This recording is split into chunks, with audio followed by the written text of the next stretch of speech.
trying to look for the quintessential Indian small town and the quintessential new Indian small town, the small town that has spawned up in the new liberated economy India. What we knew very early on was that the city was going to play an additional character in the film. When we did the recce, we knew what we were up against. There is no infrastructure for a shoot at all. So we had to start from scratch.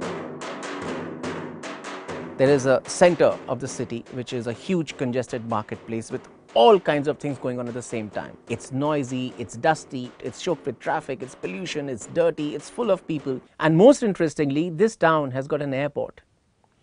A very small but a very swank airport. It's got a runway, it's got a lobby, it's got a VIP lounge. It's got everything that any airport will ever have except aircraft's landing.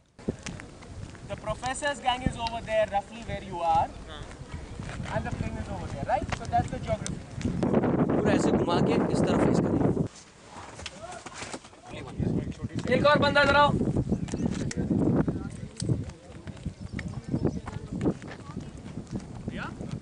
We found the city to be a canvas. It had all the material.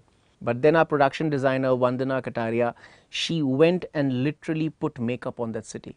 We were showing a city which was gearing up for elections. So we had to literally put that up while we were shooting the film. So we developed the signage of the parties that were contesting the elections.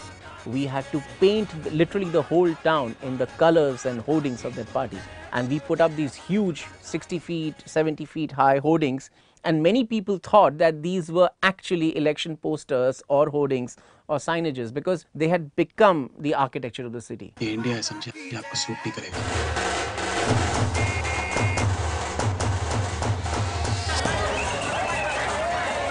Well, shooting in a small town, if you have Emraan Hashmi as one of your stars, it's never going to be a cakewalk. Most of the film was done on the streets outside.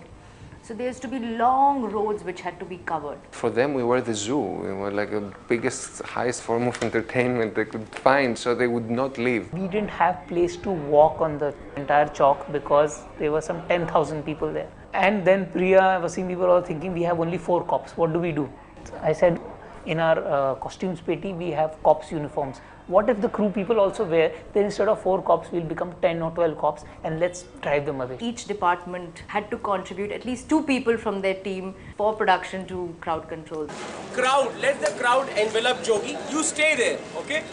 And then slowly Jogi will come out in front of the camera and yell, okay? Here I am, walking with the camera on my shoulder, and you know, there was supposed to be this big fight.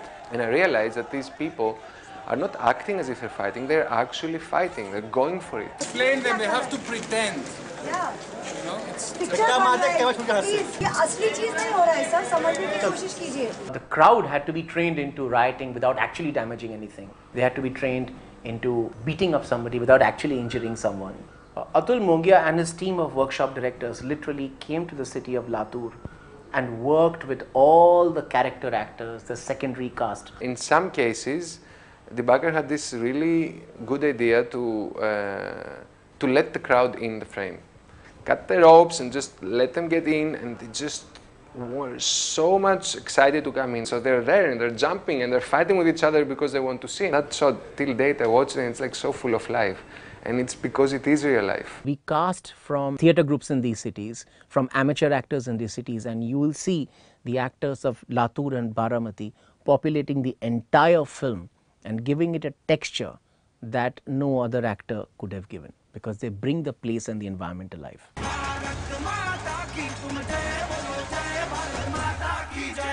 When we did the most fundamental part of the film, the incident around which the film hinges, without that incident there is no film, which is the accident.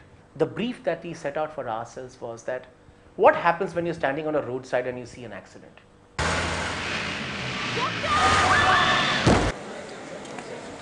He comes here and he says, and you give it a bit, give it half a second because it's very dramatic. You'll see the car approaching. he will just go on emoting till the wire pulls him. So he doesn't have to do anything. It's the wire pulling that has to give you the pause. To be faithful to our premise, and we just kept the camera away and filmed it the same way that one person who would be in the same area would have seen it, from afar, unexpected.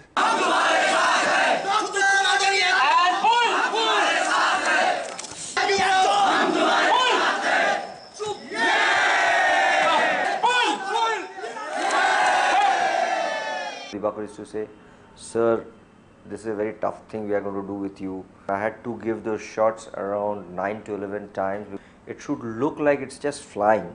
Dr. Ahmadi's accident had to be seen through Shalini's eyes, and it had to be as immediate and as frightening and as gut-wrenching as it can be to give you that illusion that there is no VFX. This is a red-blooded, full-on thriller. It's a whodunit, it's a chase, it's a mystery, it's a drama, it's all these things rolled into one.